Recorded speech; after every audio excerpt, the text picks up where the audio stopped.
Coming up next on Art Rocks, a Baton Rouge couple making simple beads into distinctive jewelry. I'm always very inspired by where I am culturally, physically, and I happen to be in Louisiana. A man who's bringing musical meaning to life behind bars. Either they're going to be rehabilitated to some degree, something that art and music can provide, or they're not. An artist opening doors to the miniature magic of dollhouse design. They started out very angsty, but they've evolved to be more of a whimsical sort of thing. And a visit to the Chenault Museum in Monroe. We have his first wings, his stars. We have the largest collection of Chenault memorabilia than any place in the United States. That's all right now on Art Rocks.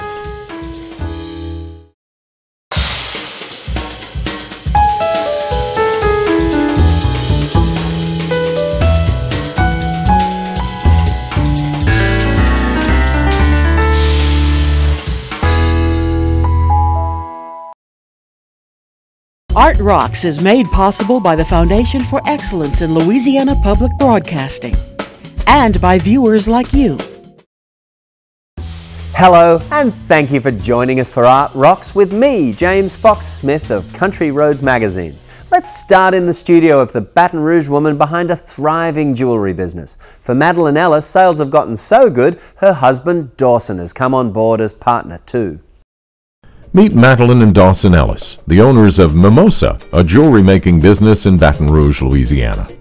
Both of them got degrees at LSU in landscape architecture. While they pursued their careers in design, Madeline took up the hobby of creating her own jewelry. Many of her designs came from her work environment. To my core, I'm always very inspired by where I am culturally, physically, and I happen to be in Louisiana. Have the Monstera leaf. Here it's more of an interior plant. It can be outside in New Orleans, but it's part of the philodendron family, so I'm always very inspired by plants. I have a river cuff. That's what I call the river cuff. Harold Fisk made these maps in the 1940s. The Mississippi River, as it came down, all the different routes that it took and the different sediment. They're beautiful maps, and all the different routes are different colors, so I took and carved a piece that kind of represented that. The more jewelry Madeline created, the more she saw that people liked her work, so she completely gave up landscape architecture and devoted her time fully to jewelry.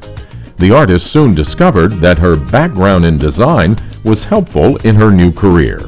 The way I attack a new piece of jewelry is very similar to the way I would have attacked a master plan or any kind of design in landscape, looking at all the different layers of it.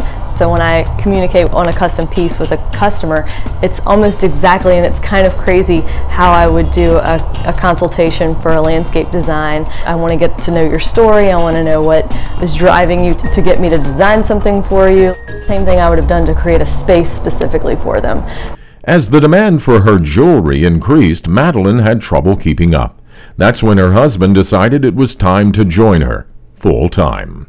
Coming from her hobby maybe 2 years ago, which was a profitable hobby, to me selling my business last year to joining her about 3/4 of a year, we've probably doubled sales since then. Now our goal is to just keep expanding and make it as big as we can. A quick survey of Mimosa's inventory reveals the Ellises are now making bracelets, bangles, necklaces, earrings, cufflinks, and more. Just what goes into making a piece of jewelry? Madeline describes the process of coming up with this Be Happy pendant. There's quite a bit of drawing and quite a few renditions before I finally hone in on the final piece that I'm going to be carving. Madeline then chisels her design into wax.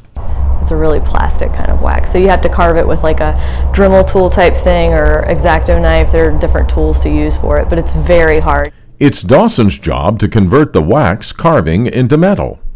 We will make a silicone mold of it, so making a mold to where you feed metal like veins, they call them sprues. That's what feeds the molten metal into the cuff. So to set that up into a mold would be the next process, and then once we do that, then we can recreate as many as we want. Even after the metal jewels are cast, there is still more work.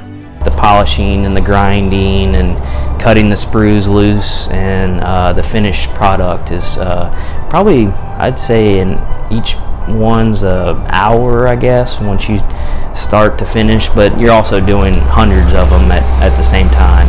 Madeline and Dawson work with a variety of metals, giving customers options on just how much they want to spend on any specific piece. It's like a little BB, the silver and bronze and gold. So we've worked in all three metals so far, and it just comes in a little Ziploc bag, and you measure it out to where the metal, the specific gravity of the wax and the metal equal each other. With Dawson taking over production, it gives Madeline more time to focus on designs.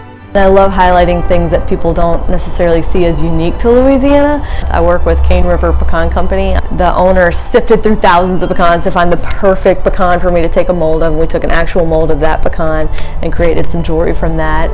I like to create pieces that help people kind of tighten their relationships around it. One of my most popular pieces is the You Are My Sunshine. It never ever gets old to hear somebody come in and say, oh, my grandmother sang that to me, or my mom sang that to me, and then, oh, my mom did too. While the Ellises sell much of their work online, they also set up booths during major activities. Madeline says she loves the opportunities to interact with her customers. I'm hearing the whispers of like, oh, this piece is kind of off, or I'm hearing, oh my God, I love this so much. So I take it all in. I like to sit down and digest it and then put it out into like, I need to do better at this. I need to hone in on this over here. So it's really great for feedback. Yeah, I wouldn't trade it for anything. It's kind of a dream. We wake up and say, I can't believe this is our jobs. No matter where you roam in Louisiana, opportunities to connect with the arts are everywhere. The trick is knowing where to look. So here's a list of some cultural adventures coming up around the state in the week to come.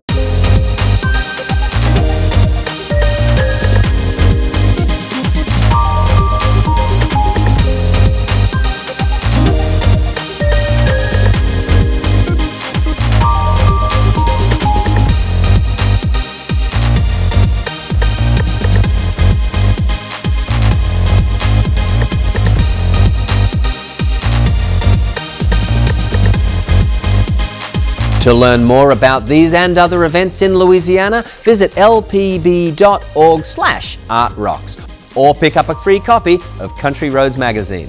LPB's Art Rocks website also features an archive of previous episodes, so to see any segment again, just log on to lpb.org. Going now to Los Angeles, California, where Wayne Kramer, former prison inmate and guitarist for punk band MC5, is the driving force behind the non-profit organization Jail Guitar Doors USA. Named for a 1978 song by UK band The Clash, Jail Guitar Doors supplies musical instruments and opportunities for expression to inmates serving time in California and beyond. Based on his own experiences, Kramer says that he is convinced that music can help inmates pick up the pieces of their broken lives. I was terrified, and everyone that faces the prison experience, certainly for the first time, is scared to death because you're going into a world where you're not safe. Now, all those fences and all those big tough looking prison guards and those concrete walls, they're not there to keep you safe. Life fell apart in 1975 for Wayne Kramer, musician and co-founder of MC5. Convicted and locked up for selling cocaine to undercover federal agents. In 1977, The Clash recorded Jail Guitar Doors with the opening line, "Let me tell you about Wayne and his deals of cocaine." In 2007, UK rocker Billy Bragg forms the non-profit Jail Guitar Doors, providing musical instruments for rehabilitation to prisoners. In 2009, Wayne takes up the cause stateside. Rock Out, a concert to benefit Jail Guitar Doors. And musicians have always, I think, identified with people that are marginalized, people that slip through the cracks, outsiders, rebels, reprobates, malcontents, ne'er-do-wells, and my experience has been that if I ask someone to come and help us help prisoners, they almost always say yes. One of the reasons why I support Jail Guitar Doors at the top of the list is because I support Wayne Kramer. And when he asks me to do something, the answer is always an immediate hell yes. So I'm very happy to do it. But I believe it's a tremendously worthwhile cause. You know, the statistics show that recidivism rates are dramatically affected by programs like Let's Go, Stay There, Memories of Us. Everyone wants to be hugged. Everybody wants to be appreciated. Everybody wants to feel good. And I think music does that. And it embraces people to where we can come together. And I think it's the collective human being that really is our greatest asset.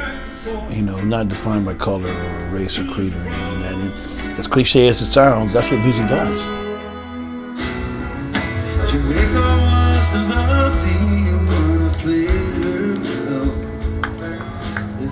You know, it was to me, it's really interesting that the work is being done. It's really, we need it. We really need a way to reclaim these lives and to you know, the amount of people who are incarcerated is really shocking, you know, and I've never felt that the answer is more jails. I always thought it was more schools. So, but we really can't forget about those who are in there, who are, you know, and who need a way out, who need a way into an authentic life, a life that they, you know, feel and experience this life in positive terms. And I feel that music has been the most rewarding thing in my life, and it's the most valuable thing I could pass on to anybody.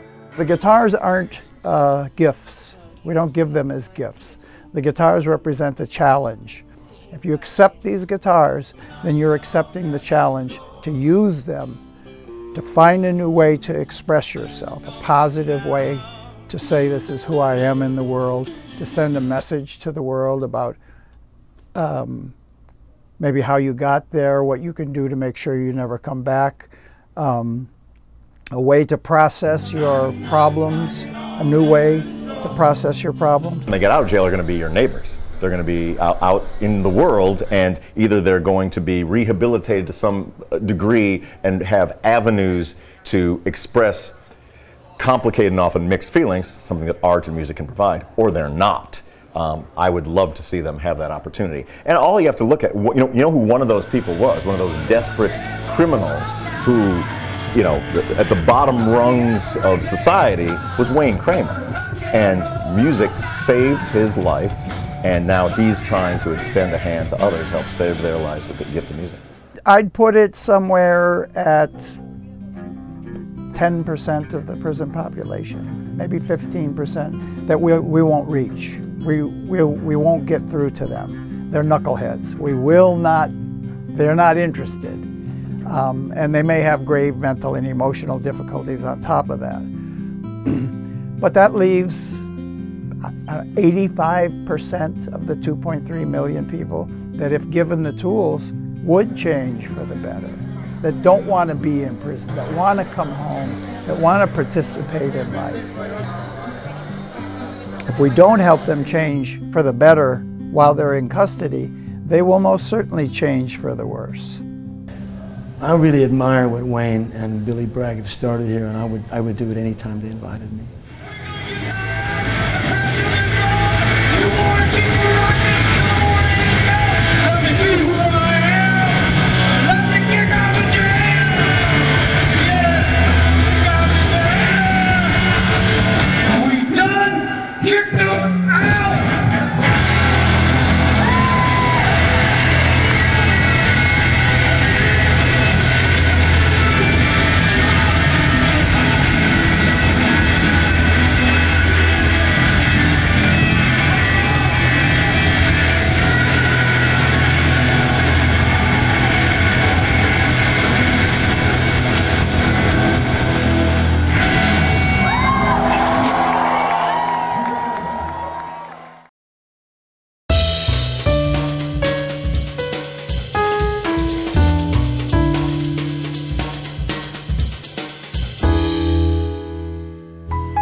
Amber Groom is a Columbus, Ohio artist who explores the trauma of living with mental illness through meticulously crafted and often disturbing tableaus featuring dolls. Groom shares with us what's going on in her head and between her hands during the process of creation.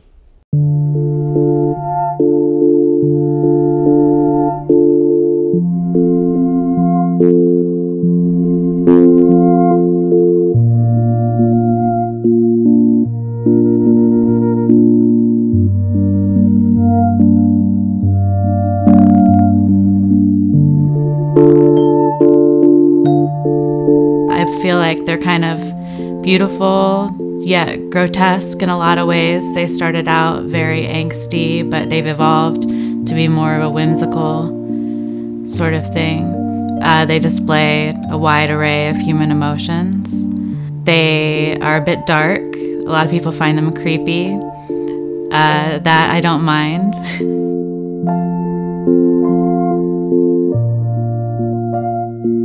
I started very young drawing. I've always been inclined to artistic endeavors. My mom always encouraged it. It was a voice for me. I found that I identified through other people's artwork. I could really find my voice in other people's artwork, and I feel like that is a sacred communication with an artist and a viewer.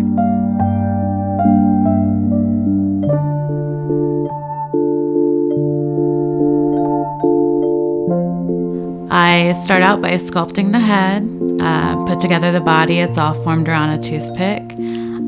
They're meticulously sculpted. Then I put them in the oven and fire them.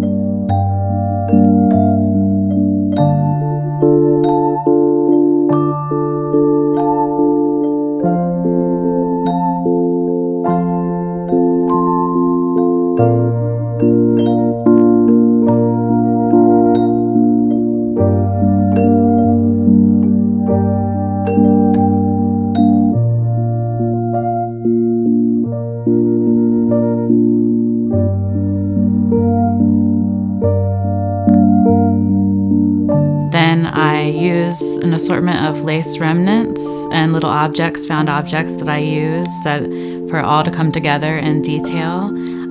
They're painted, the hair is applied, I construct the outfits.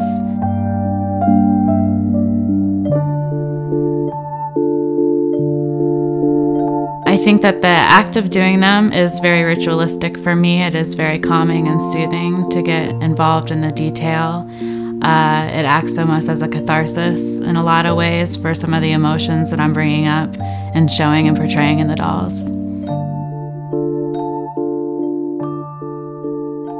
I decide what goes into a piece by my found objects and assortments of collections, little musings that are inspiring to me. I scoured thrift stores, flea markets, antique shops. A lot of people even donate little objects to me that they think that I'll like.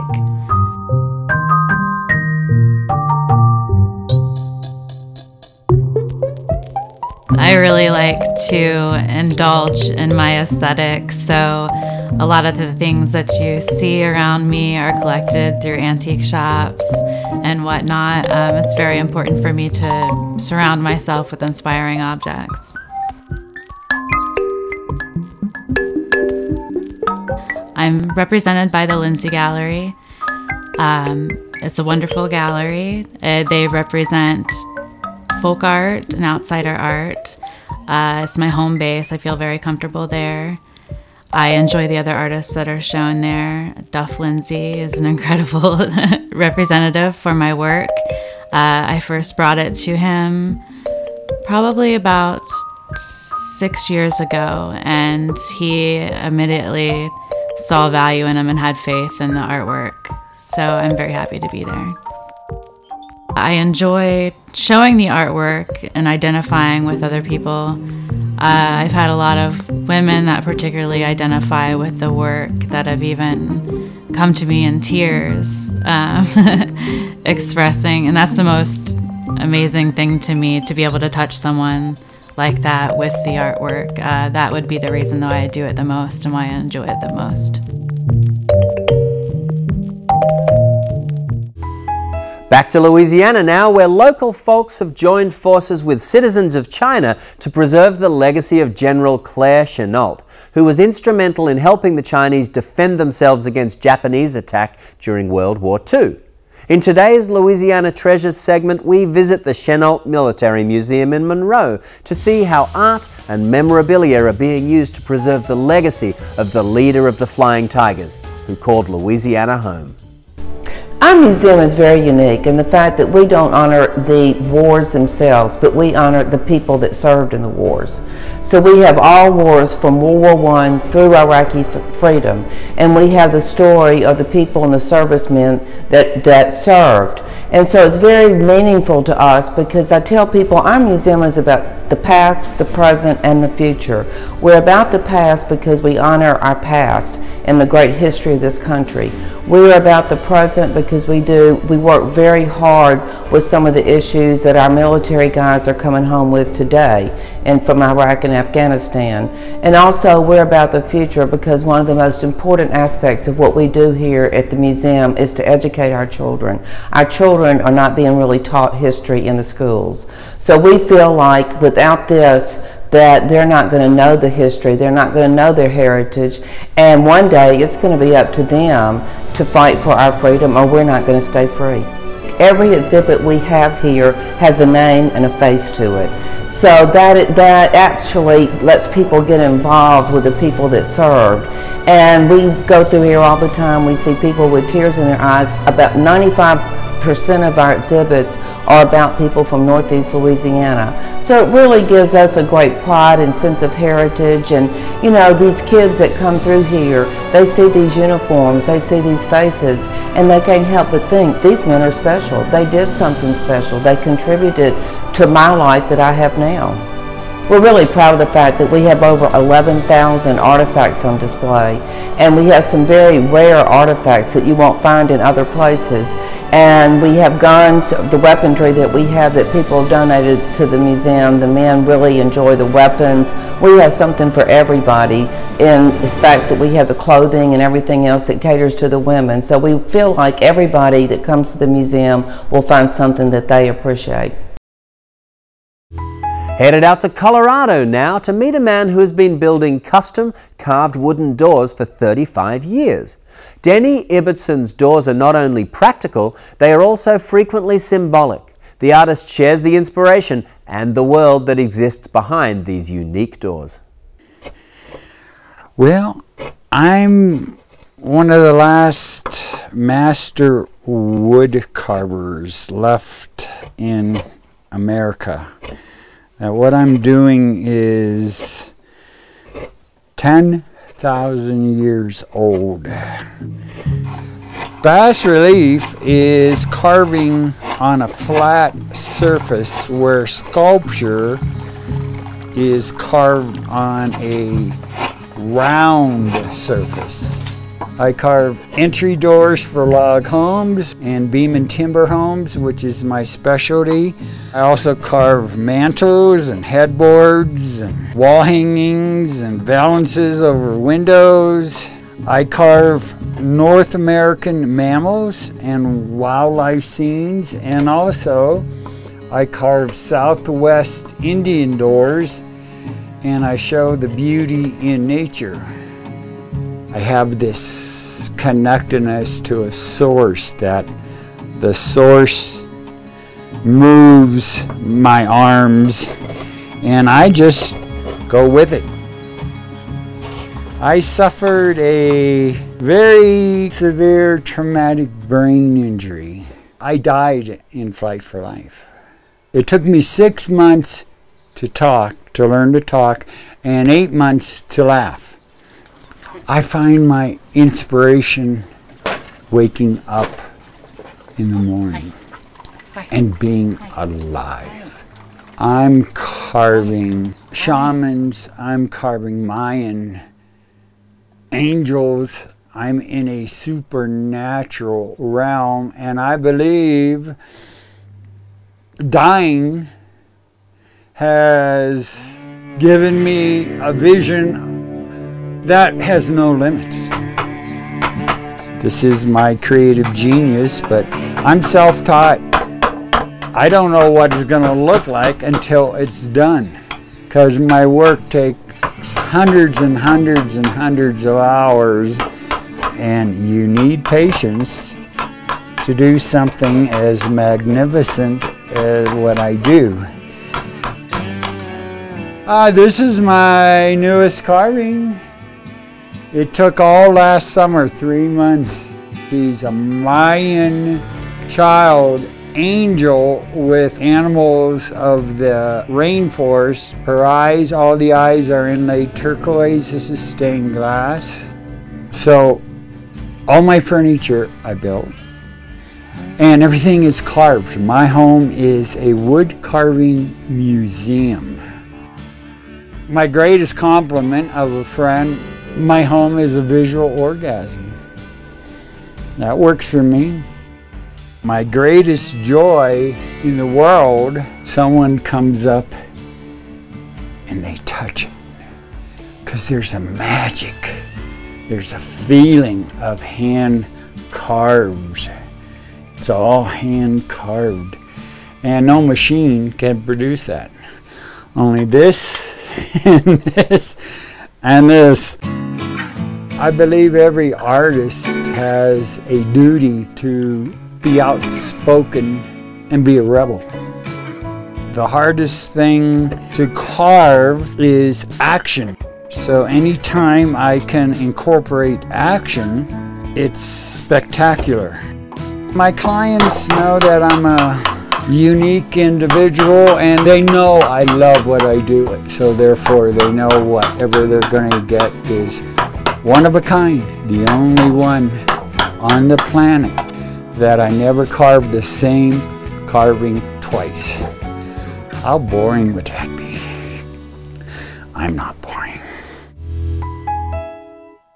That's going to do it for this edition of Art Rocks, but remember you can always watch episodes of the show at lpb.org/artrocks. And for even more coverage of our state's unique arts and culture, Country Roads magazine is a great source for finding out what's going on all across Louisiana. Until next week, I'm James Fox Smith, and thanks for watching.